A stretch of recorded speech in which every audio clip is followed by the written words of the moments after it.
Olá, olha só esse número. Quase 90 mil pessoas desaparecem por ano no Japão. É muita gente. Muita gente mesmo. Claro, muitas reaparecem, felizmente, mas milhares simplesmente somem, evaporam. Exato. Desaparecem dos registros da vida que tinham antes. É o tal do Johatsu, né? A evaporação.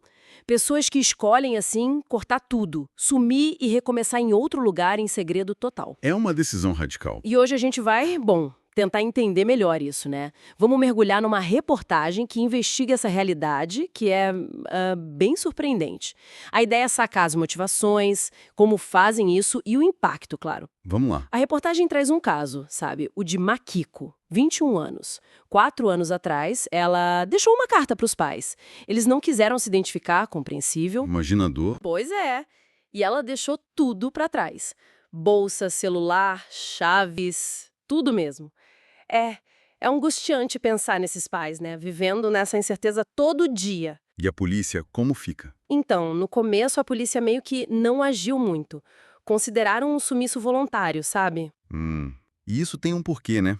A lei japonesa de proteção à privacidade, herança do pós-guerra, é muito forte. Extremamente rigorosa. Ah, é? Como assim? Quer dizer, se um adulto desaparece por vontade própria, sem um indício claro de crime, a polícia tem pouca margem para investigar. É uma proteção tão grande que, talvez sem querer, acaba, facilitando esse tipo de sumiço administrativo. Nossa, que diferente de outros lugares, né? Bem diferente. A privacidade individual é muito valorizada lá. Entendi. E os motivos para alguém fazer isso?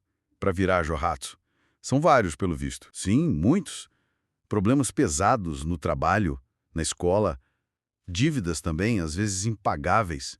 Li sobre um caso de um homem que fugiu por dívida de jogo. Exato. E tem mais, né?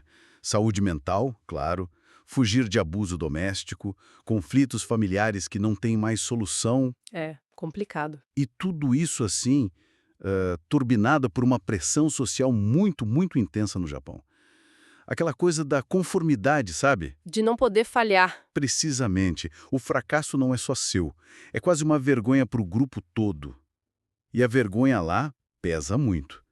Então sumir pode parecer mais fácil, talvez, do que encarar isso. Nossa, pesado. Tem até uns guias, né? Tipo uma bíblia do desaparecimento. É o que dizem, detalhando como fazer, como sumir sem deixar rastro. É quase como se a sociedade criasse a pressão e a fuga ao mesmo tempo. Ah, sim. O Johatsu quase aparece como uma alternativa sombria. Tipo, se não aguenta mais, não se mate, só desapareça. É uma forma de escapar da vergonha sem o fim definitivo. Uma tentativa de recomeço, mas que preço, né? E como eles fazem isso na prática? Deve exigir um Com planejamento. certeza. É meticuloso. E existem empresas especializadas nisso, as Yonigeiya. Transportadoras noturnas? Isso! Elas ajudam na mudança secreta. Tiram móveis, pertences, tudo de forma discreta. E é um serviço legal, viu? Dentro da lei. Um mercado para evaporação. Que loucura! E para quem fica, para as famílias, é um sofrimento sem fim. Contratar detetive particular é caro demais, tipo uns 500 euros por dia, a reportagem cita. E sem garantia nenhuma. E a lei de privacidade atrapalha a busca, né? Muito. Bancos, operadores de celular, eles não podem dar informações. Imagem de câmera, localização de GPS, nada disso, por causa da lei de proteção de dados. Nossa! Tem um relato muito forte na matéria. Um pai que depositava dinheiro na conta do filho desaparecido, Pra quê? para ver se tinha saque. Era o único jeito, desesperado, de ter alguma pista de saber se ele ainda estava vivo. Que agonia! Meu Deus! E pra onde essas pessoas vão? A reportagem fala de Kamagasaki, em Osaka. Sim, é um bairro conhecido historicamente por acolher muitos evaporados, especialmente depois da crise dos anos 90. Mas nem todo mundo acaba na rua, né? Não, não. Alguns conseguem sim construir uma nova vida, anônima, claro, mas uma vida nova. E hoje em dia, como tá isso? Mudou com a pandemia? Parece que deu uma diminuída durante a pandemia, talvez porque era mais difícil viajar, se mover, mas existe um receio sim. Com a crise econômica global, custo de vida subindo, Pode aumentar de novo. é uma possibilidade. As pressões sociais e econômicas continuam, né?